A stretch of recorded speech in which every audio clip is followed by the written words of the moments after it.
Chris will stay on stage for a fireside chat with Chief Digital Officer and Corporate Vice President at Microsoft US, Jacky Wright, one of our rock stars today. Jacky is not only named as the United Kingdom's most influential Black person by the Power List 2020, that's the annual list of the UK's most powerful people of African, Caribbean, and African American heritage.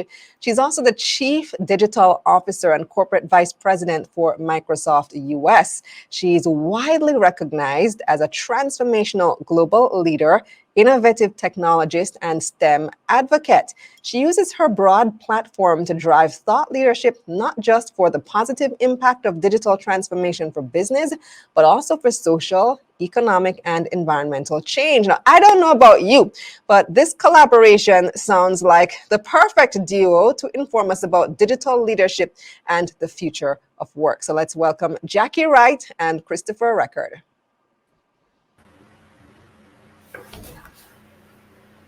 Good morning, Jacky. Thank you for being here. How are you doing this lovely morning?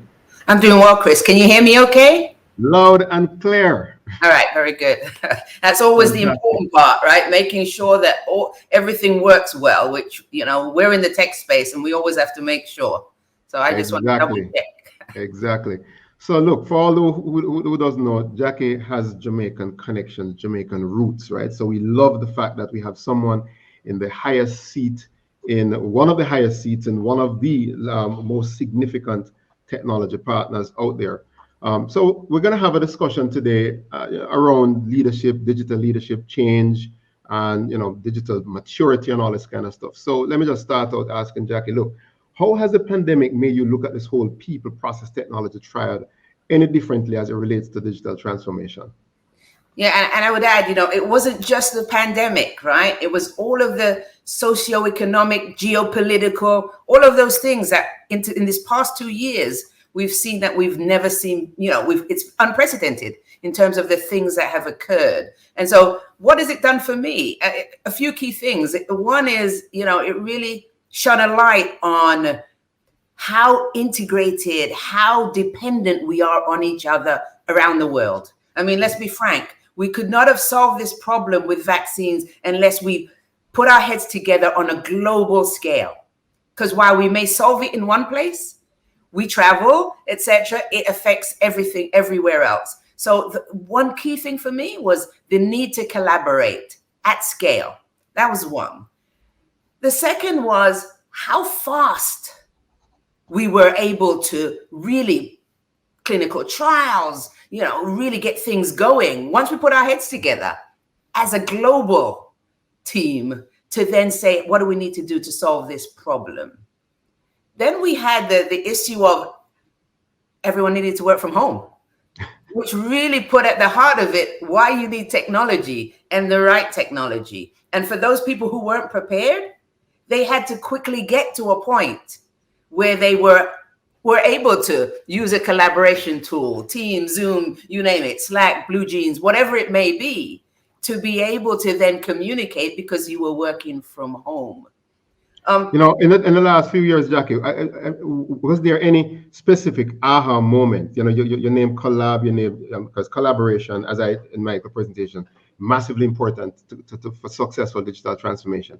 But were there any aha moments or two that made you look at your job differently, that made you say, I need to change how I'm doing this? Were there any things? Well, I mean, all of those things fed into how I work.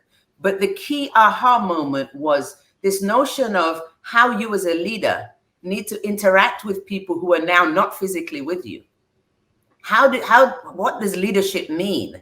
I mean, we talk about digital transformation, we talk about digital and using technology, but when someone's not right next to you, when they're on the phone or when they're on a call, how do you ensure? The aha moment for me was to increase inclusivity in this digital world. How do you create an inclusive environment in a digital world? And that was the aha moment where, you're an introvert, you don't want your face on screen.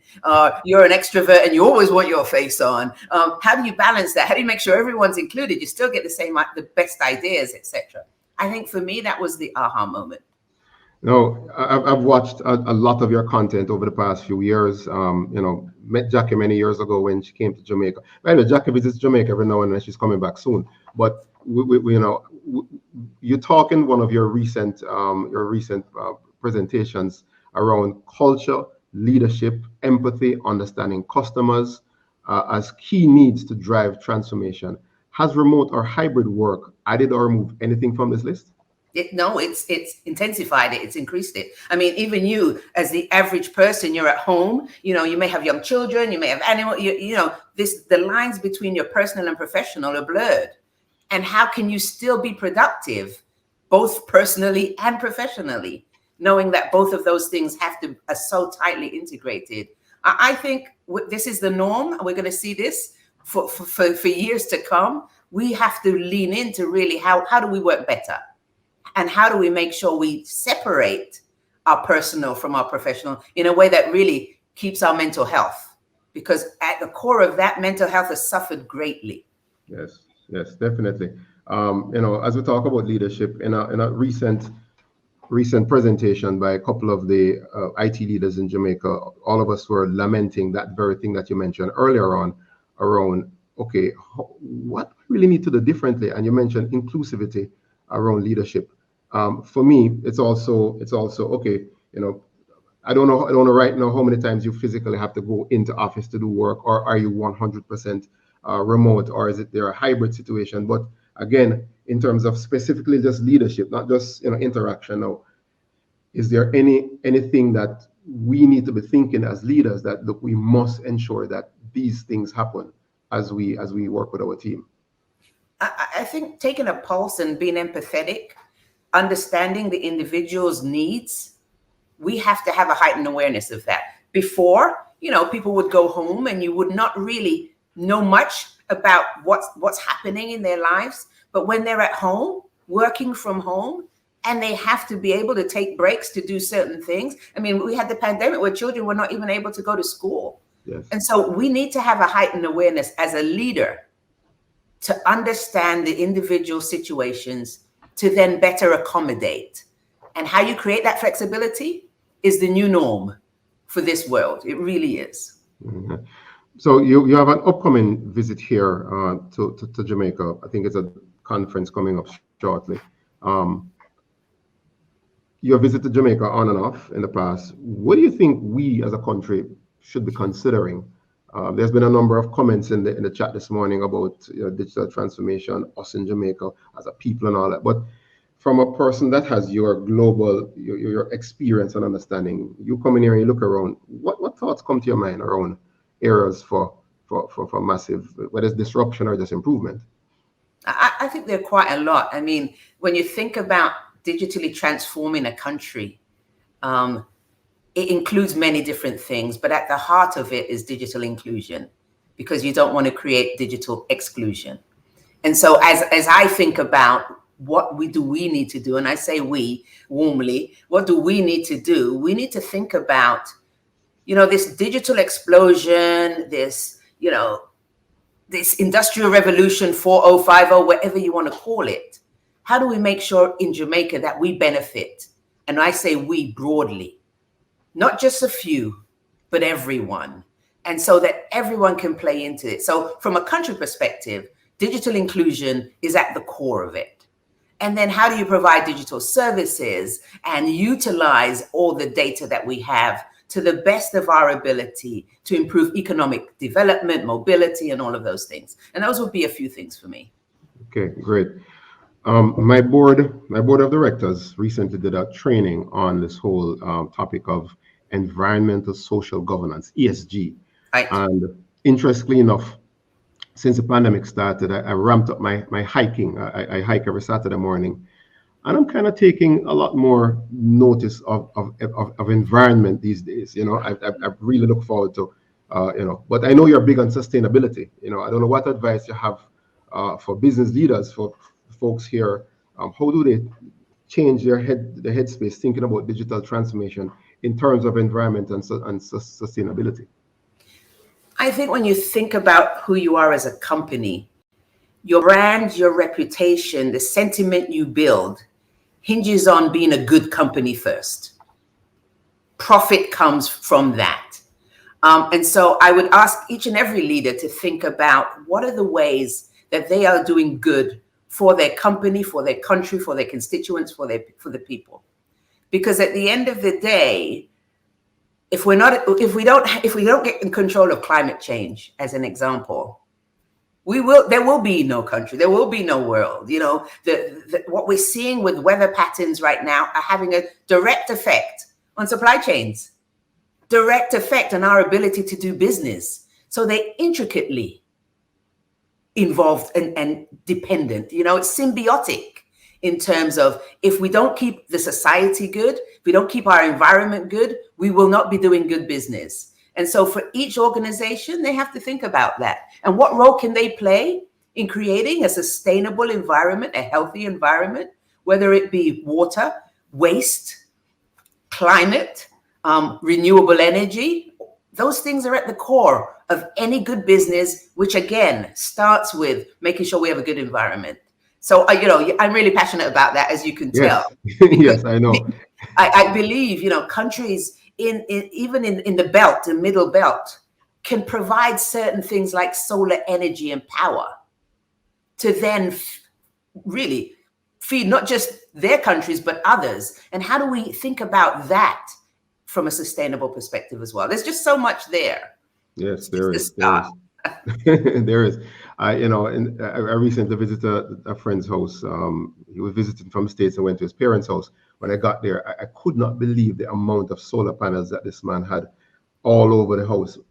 He says, Chris, no light that has to burn in the night, nothing I have plugged into any external. It's all sustainable because of his whole, you know, mindset, and they automatically water the plants. Then all of a sudden I thought to myself, I was like, okay, all right, I think I see how, you know, how we can get involved in terms of that.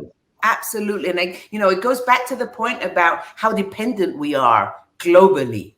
I mean, if we don't have wheat, soy, because in those regions, you know, they have no water, or we have issues relative to climate, has a direct effect on our ability to feed the rest of the world. So let's not forget that as we think about how we become more sustainable as a business. Yeah. Jacky, you've been passionate about change for a long time. Matter of fact, in one of your interviews, you shared that you even had a thought at one point in time about being a politician. Yeah. But technology chose you, and you've done a lot. You were seconded to one of UK's big offices there. You spent 2 years as an executive role. You have done so much. What else is left for you to do? And how can us, you know, your Jamaican family, quote unquote, help drive any of that, or help support you with any of that? And I think I've matured as I've gotten older, and really, you know, this notion of leaving a legacy around leaving the world in a better place, that is my mantra.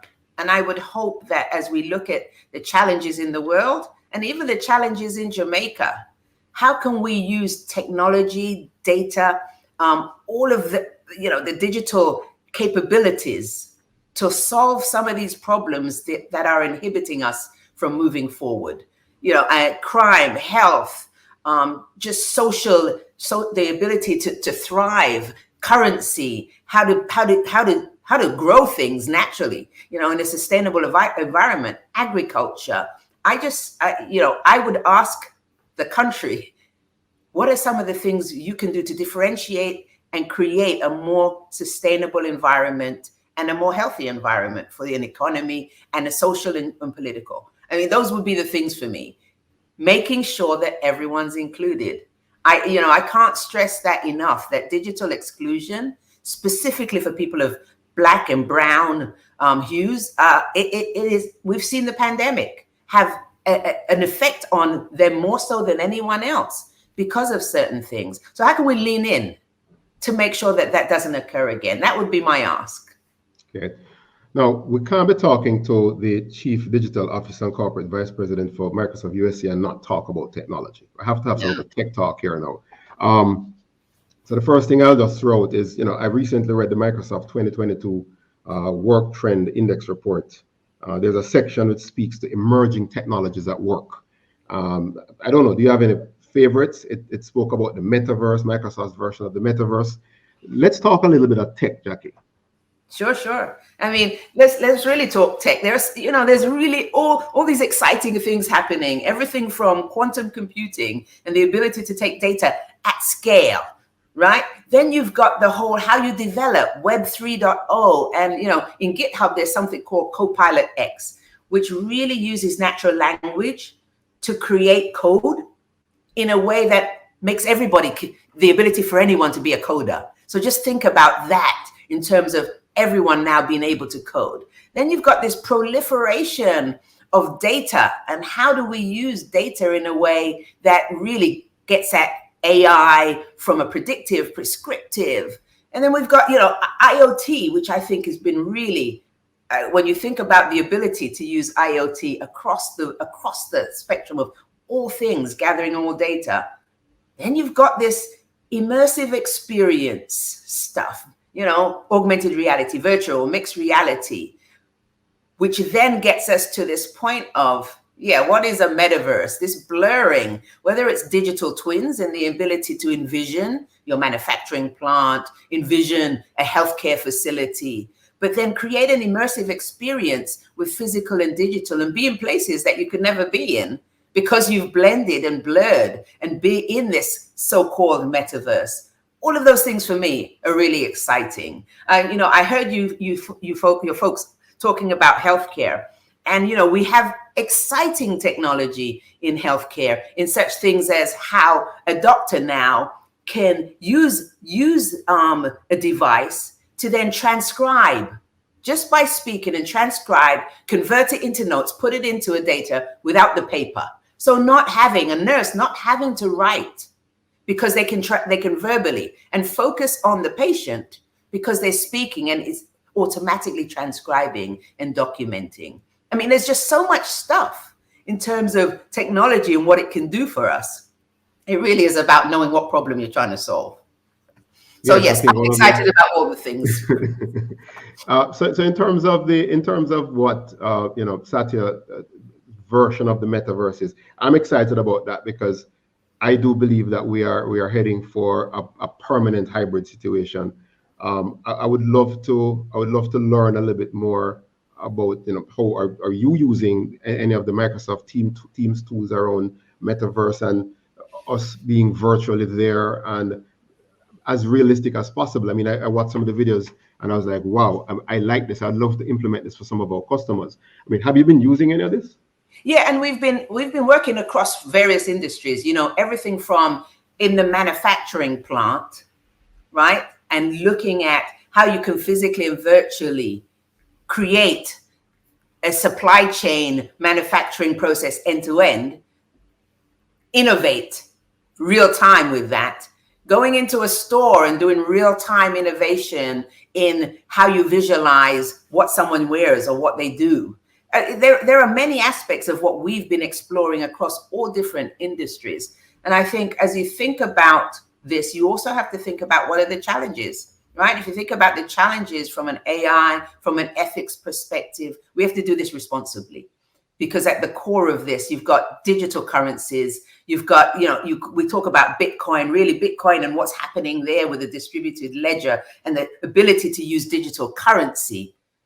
We have to make sure regulation goes with pace with that. So all of these things are where we're participating, how we advocate and influence in the regulatory space, how we create proof of concepts across all industries. Healthcare, I gave you the example of some of the things we're doing with the transcribing. There's just so many of the things. And then gaming, gaming's a big thing, right? And I think if you use gaming as the foray into digital inclusion, we're looking at ways how to educate in communities that have never had access before to help them understand how you start with gaming, but what does that do? That opens the whole world into creating these metaverses, NFTs, all of these things. It's just a fascinating time to be in technology. It really is. I see that you're passionate about it. One of the things that we haven't raised yet, and I think it was one of the biggest areas that got affected over the last 2 years is education.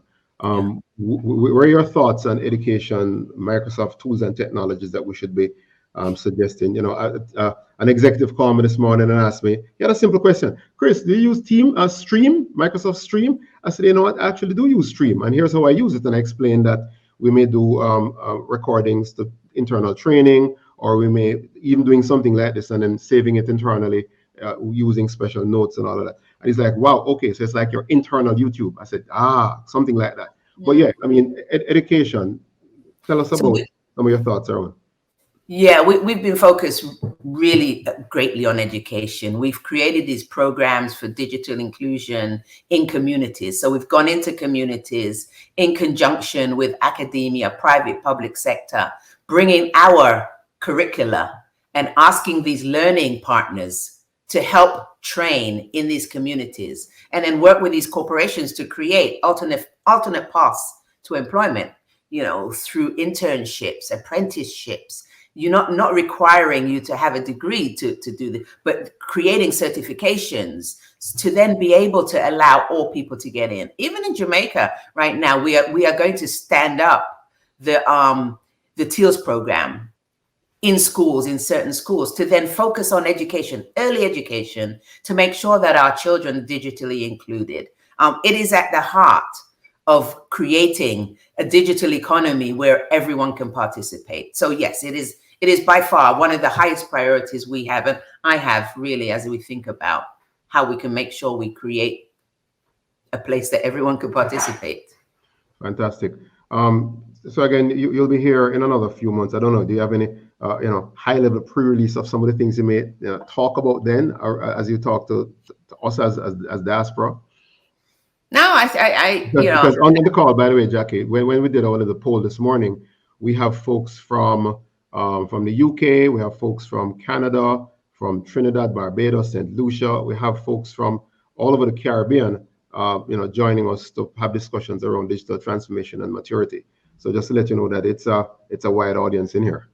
Yeah, I think that's good. I think that, really my discussions will be around what are some of the things we need to do to advance ourselves in the Caribbean and with companies in the Caribbean. I mean, I heard you guys talking about, transforming your infrastructure, cloud migration, cybersecurity, all of the things that really we need to make sure that we are intricately involved and have at the forefront for everyone to participate in. So those will be some of the things that I'll be talking about, as well as this notion of collaborating across all sectors is key. Fantastic. I don't know if there are any questions coming up. I switched across. Kalila, do we have any questions from the audience for Jacky on any of these things at all? Yes, there is one question so far. And this question comes from, well, actually, it looks like there are a few questions. So WB says, should small businesses invest in purchasing a place in the metaverse? I'd say, why not? Why not? Small businesses are at the heart of a growing economy. And I think the ability to innovate and be agile from a small and medium business far extends a large corporation being able to do that. And I would add that larger corporations are looking to partner with small corporations in terms of how to innovate in this metaverse, in this new world. So yes, I would strongly recommend it. Well, follow-up question to that coming from George Byfield says, will that small business still face the number one challenge of actually finding customers in the metaverse? So I'd push that question back on you. What is the challenge in the real world? Forget meta for a second. Those same challenges will apply. I mean, we don't want to spend too much time thinking about metaverse, but if you think about a virtual world, much like a physical world, and the blending, how you go to market, how you create customer stickiness, customer engagement, that won't change. It will be the method that changes in terms of the how. But when you think about those things, the challenges and what you need to do, they'll be exactly the same. So is it a chicken and egg kind of situation where if you build it, they will come? Because right now, I don't know that we have the level of Caribbean people on or participating in the metaverse. So should we wait as business owners until we have that number of people on the metaverse before we start investing in building out our own spaces there? or should the businesses come first and then wait for the customers and hope that the customers come and adapt to it? So I think being a pioneer and be at the forefront is all about all those things that you talked about, Kalila. And when you think about, I characterize it as, you got to keep the wheels on the bus at the same time you're going on the bus and getting off the bus. It is constantly moving. And so my suggestion and my recommendation would be focus on your core competency and core capabilities, focusing strategically where you want to go. And then innovate along the way and be agile in that innovation, which may or may not be in the meta. You may not be ready for that yet. You may have major foundational things you need to focus on, move to the cloud, or major things which may inhibit you from doing that. But always think about how you can innovate and be agile in innovating. Right. All right. So we have some more questions coming in. This one coming from Richard Dennison. He says, Jackie, I've been informally assessing the exploitation of BPO workers in Jamaica, where through work at home practices, various business costs have been passed on to the workers, yet their average salaries amount to little more than a futureless hand-to-mouth existence. What can be done to protect workers in the third world from this aspect of the future of work? Yeah, I think that's a really great question. I think there are a couple of things. I think we need to first start from regulatory perspective and government intervention as it relates to setting the guidelines and boundaries around how we make sure that our workers are paid right and they're not exploited. We also have to hold companies to account and put in certain measurement systems around how we are assuring that that compliance is met. Thirdly, we need to be able to create a closed loop system where if someone complains about it, something is done, right? So, the practices may exist and no one do anything about it unless we hold out the companies to account and hence, from a corporate governance perspective to account. I don't think that's going to change. This notion of ESG is all about that. And ESG hopes that the hope there is it stems things like exploitation, and the effective governance in corporations is what needs to occur to be able to then make sure it doesn't. So, a whole bunch of things I've kind of outlined, but at the heart of it, governance, compliance, people being held to account, corporations, and then government intervention in ensuring that these things are done properly. I think those are some of the things that need to occur. Here's another question coming from Peter Wright, who says, good morning, Jackie. Given Microsoft's new, very interesting push in the decentralized identification space, would you recommend the UK use a decentralized national ID architecture in their upcoming national ID system? And let me piggyback on that and ask, what about Jamaica? Because Jamaica's national ID has been in the works for a few years as well. So should we use a decentralized national ID architecture in the system? So there are pros and cons to this, right? There's the element of transparency and trust. And with transparency and trust, yes, we should have identification systems for the purposes of improving services for our citizens. That should be the ultimate goal for creating that. Now, I won't get into the UK one because, I came from the UK one. We're going back and forth. There are various schools of thought in terms of what we have today and where we need to get to. If I talk about third world, I'd say developing, I don't say third, but in developing countries, the ability to provide standard services, remove discrepancies and biases around how services are administered, and to ensure that everyone gets the right service, there needs to be a form of identification. There has to be, because how else can you administer services effectively? And so that would be my position. You could challenge me either way on that. All right. Matthew Cohen has a question. He says, Jackie, thank you for this discussion. I'd love you to talk about some of your initiatives to develop infra around the Caribbean. So Airband, Azure Stack. Where did the question go? So somebody deleted the question before I finished asking it.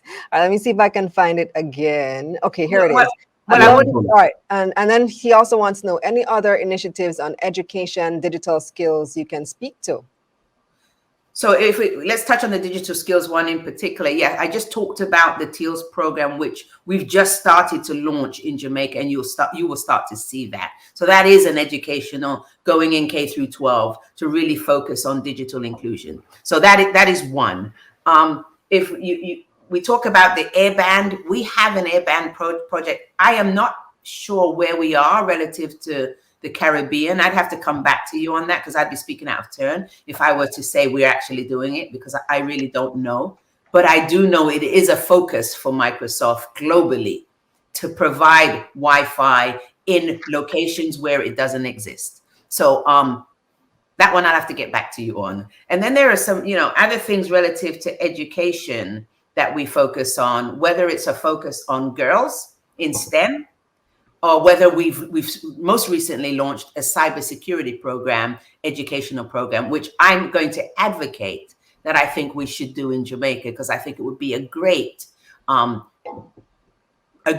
functional area of expertise that could be built here, that we could be used globally. And so the cybersecurity program is one program as well that I think would be a really great educational one that we could launch in Jamaica.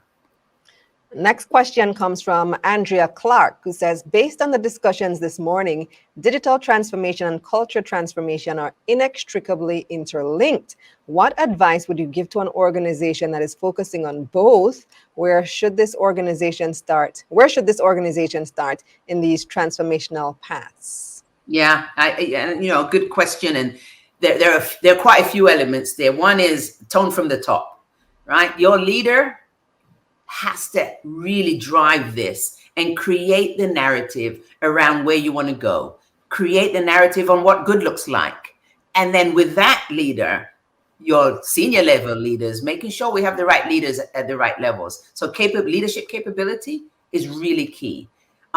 Driving the culture requires a few key things. Putting the right processes in place to reward the right behaviors, because driving the right behaviors across an organization is key.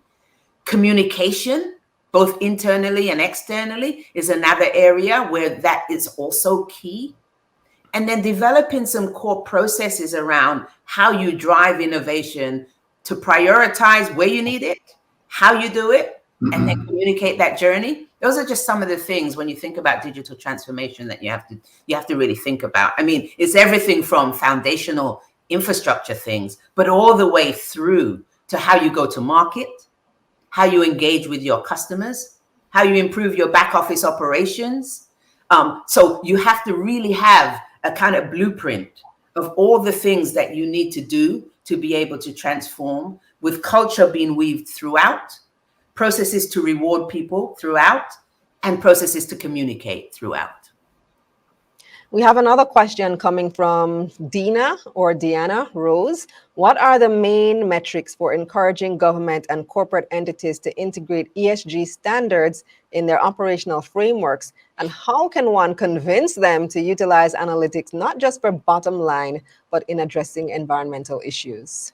So two questions, two very important questions. So the first one, as it relates to ESG, most public companies now are going to be held to account because of the regulatory frameworks in all parts of the world, right? And so if you're a public company, you are going to have to make sure that you have the right measures, whether it's scope 1, 2, and 3 from an emissions and carbon, etc. perspective, from a social and governance perspective, as it relates to diversity in your teams, reporting on the trajectory of diverse people. I mean, all of those things, those measures are starting to be put in place. So just know from a public perspective, those things are going to be put in place.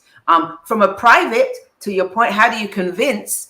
If you want to do business and grow and do business with public companies and government, you are going to have to start to have these measures put in place. Those are going to be the rules of engagement. And those are the things that I think we really need to make sure that our companies are really embracing. Because if you're not at the forefront of that, you won't be able to do business, because you won't be meeting these regulatory requirements. The point about using data, I always start by saying creating the art of what's possible.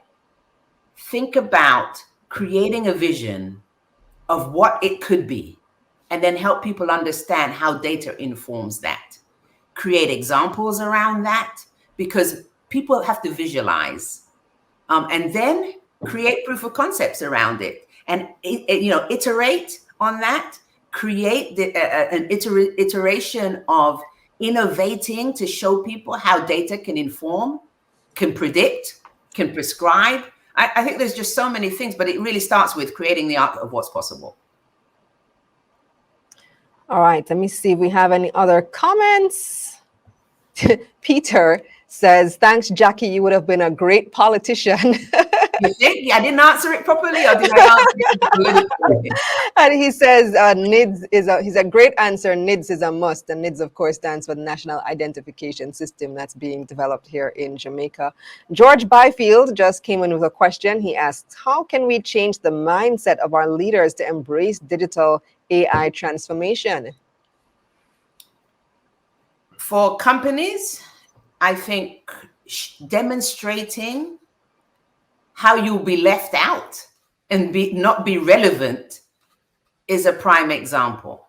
And using those examples, I mean, we have many examples of companies who were not ready. I use Blockbuster as a prime example, did not understand the new business model around Netflix, etc. Did not have an inclusive leadership team where people spoke and said, hey, do you realize, although people were saying it to them, you're on mute, Kalila, is that by design?